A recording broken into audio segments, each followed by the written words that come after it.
This software has been an absolute game changer for me.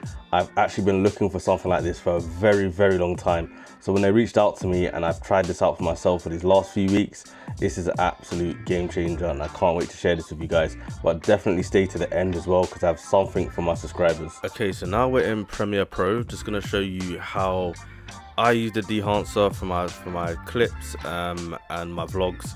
I've got two different sets of video here. So I've got stuff from my main camera, which is my R6, Canon R6, and the DJI Osmo Pocket 3. So this clip here, the first clip, is actually from a previous vlog, so I'll put it up in the card above. You can go watch that. When I did try it out, when I first got the plugin, I tried it out on this clip and it actually looks amazing. For the vlogs, it does definitely give it the nostalgia vibes, the nice film vibes. So we're gonna go ahead and I'm gonna just run down how I use it on this clip, and then it's the same process on the other clips. I don't go through it every single time, but I'm just going to show you the examples. So I'm going to go through it and then I'm going to show you the actual clip in the video, how it comes out. So first go to the effects, go to video effects, film emulation, and then the Dehancer Pro. You just drag it onto the adjustment layer and there you go. And obviously by default it does have a little look to it. Obviously we can adjust it as well. The original footage obviously was filmed in D-Log-M, so I did apply the DJI LUT D-Log-M to Rec 709 on that actual clip itself. Obviously you don't have to do that if you didn't film in any log, but yeah. So we're gonna go to click the adjustment layer that we applied the Dehancer to, and then we're gonna go over to Dehancer over here. So you can see the plugin right over here. Just minimize these, and you can go through all of these and have a good play about. There's so many tools you can tweak. It is actually really good. I wasn't expecting to like this plugin so much, but it's literally perfect for the kind of vibe and feel that I've been wanting to do for my videos and even my reels on Instagram and my other socials. So the first things first, I want to go to film. I'm going to change this. I want a bit of a warmer look, so we're going to go to, let's see what a cine still. I do like a cine still. That's a nice look. I do like that. I also want to go to film developer. We're going to add that in here, and what I'm going to do is I want a color boost. I want a bit more punchy, nice little film punch there. I like that. That's nice. I'm not going to add any contrast boost. That is great for some other ones. What I'm going to go to is the film grain. I do like a nice film grain, so I'm going to go to about the 8mm up here, and then some bloom to give it that nice feel, and film damage. Film damage, I kind of leave it at the 35mm. That's kind of the normal. If you go a bit lower, it gets a bit more intense. Obviously higher, it gets a bit less. The bloom as well, I'm going to leave it. You don't want too much bloom. I've been looking for a bloom tool for my footage for a very long time, and I'm so glad this one just literally just worked out, as you've just seen, at a click of a button. Other ones I've used are really computer intensive, really exceeds the export time on your clips, but this one is literally just so easy, so useful, so effective. I usually do put halation on it, which you can kind of see the effects there on it. I might leave it on. I might do a bit of subtle. So what we're going to do is we're going to go down here. I want it, but I want it a bit softer, so we're going to put just a bit less. That's nice. So that's literally a little rundown. You got some other tools. You can obviously go down, you can add these in. You can have a bit of vignette if you want some vignette. You can see how that kind of darkens the edges.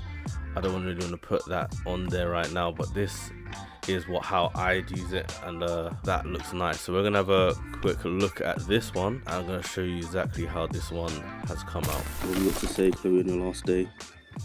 It's been good. We've got some wicked little bits of content, and now I'm just soaking up the sun. Adrian didn't want to get in the pool. He's a loser. And we dragged Valdez in. Yeah, it's been wicked, man. Come on. Ciao. So that is how that one is. I love that one. We're gonna go to the next clip here, which is from the DJI Osmo again. And what we can do is, as we've just done one here, obviously this was in a sort of bright midday sun, so this one was at sunset. So what we're going to do is we can just extend it over without having to go through everything again. We can cut that so we don't change the last clip. Then we can just get rid of that. And as you can see, it is nice, but it might be a bit too warm, a bit too much grain. So we're going to go down to 16mm here, and we're going to develop a tool here. And what we're going to do is go to the film. Actually, we're going to go for a bit more cooler color. So I like a Kodak Pro 100. I do like a Pro 100. That does it for me. I do like a Pro 100. And what else? We're gonna go to we're gonna take off the halation for this one. Don't think it needs halation. I think that is perfect. I'm gonna keep the film damage at 35. And there we go. I think that's how I'd use this one here.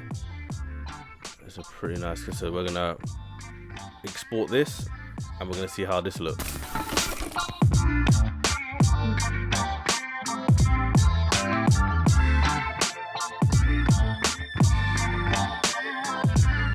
Okay, so now into the Canon, we're gonna do the same thing again. This is the R6 footage, shot with a 135mm. We're gonna go to effects. We're gonna drag this on, and straight off the bat, I can't lie, I am loving this straight by applying the plugin. I actually really love this. I personally don't think this needs much else. I don't think this needs much else at all. This is really nice.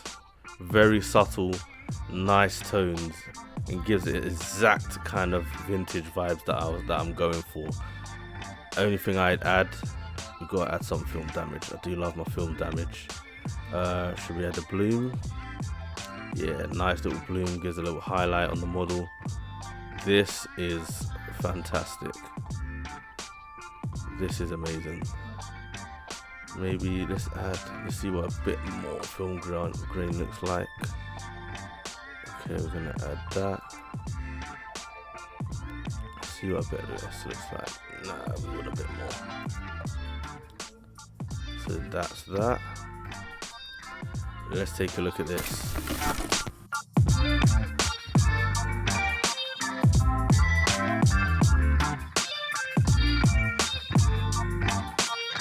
And what we're gonna do, the last clip, what I'm gonna do is the same thing we've done over here.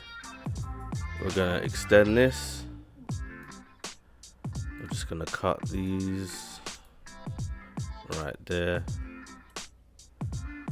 Just cut it. And this again looks fantastic out of the straight from the other clip. But what I'm gonna do is I feel like we want some more bloom for this. Definitely some more blooms. Nice. This is giving a nice, especially with the outfit. This is giving a real nice 80s vibe. Really nice. But what I'm gonna do is I'm going to film develop.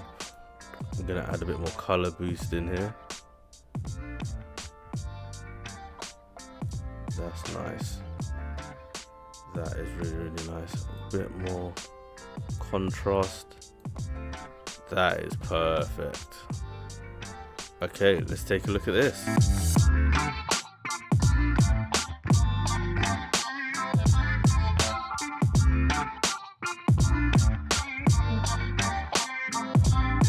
So guys, let me know what you think. What did you think of the clips? What do you think of the ease of use of this plugin? I think Dehancer has actually been amazing. I've literally been trying to find something like this for so long. So I'm so glad that they did reach out. As well, I did say I had a surprise for you guys. So if you check in the description below, and I'll put it on the screen, if you use code Jadore, you'll get 10% off. Try it out, let me know what you think. They do have a mobile app as well, which so if you're running and gunning on your BTS, I do a lot of BTS on my phone. My phone's currently full with BTS, so I can go onto those pictures as well and use their iPhone app as well, which is just as great. It's not filters, it's literally the same quality as you'll get in the plugin on the computer as well. So definitely take a look at that, and I'll catch you guys in the next video.